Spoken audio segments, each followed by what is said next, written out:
আসসালামু আলাইকুম, সবাই কেমন আছেন? তো আজকে আমি আপনাদেরকে গরুর মাংস মুগ ডাল দিয়ে রান্না করে দেখাবো। তো আমি এখানে মুগ ডালগুলো ভেজে নিচ্ছি। মুগ ডালগুলো ভালো করে ভেজে নেব আমি, যাতে কাঁচা কাঁচা ভাবটা না থাকে। তো আমার এখানে মুগ ডালগুলো ভাজা হয়ে গেছে, দেখতে পাচ্ছেন ব্রাউন কালার হয়ে গেছে।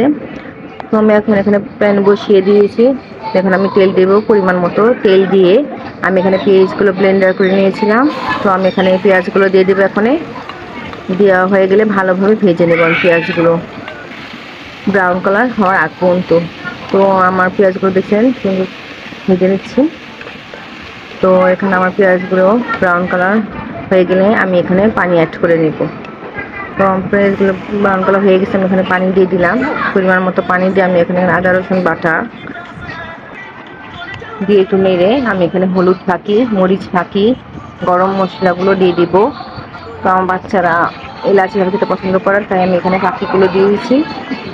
দিয়ে এখন লবণ দিয়ে ভালোভাবে কষিয়ে নেব। দেখতে পাচ্ছেন আমার মশলাগুলো ভালোভাবে কষানো হয়ে গেছে, তেল উঠে আসছে পরে।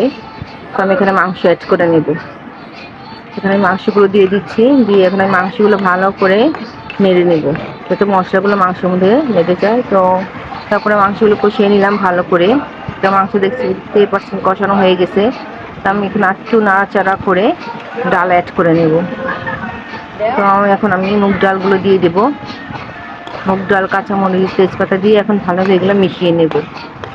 নিয়ে একটু নাড়াচাড়া করে আমি ভালোভাবে কষিয়ে নেব। তো এখন দেখছেন আমার মাংসগুলো ডালের সহ কষানো হয়ে গেছে। তো এখন আমি এখানে ভালোভাবে একটু নাড়াচাড়া করে পানি দিয়ে দেব। পরিমাণ মতো পানি দিয়ে দেবো আমি এখানে, দিয়ে ঢেকে দেব রান্না হওয়ার আগ পর্যন্ত। লাস্ট একটু পানি আমি ঢেকে দিলাম। তো এই যে আমার মাংস দিয়ে মুগটা রান্না হয়ে গেছে। তো আমি এখানে এখন জিরা ফাঁকি দিয়ে দিব। জিরা ফাঁকি দিয়ে ভালোভাবে নেড়ে চেড়ে আমি মাংসটা নামিয়ে ফেলবো।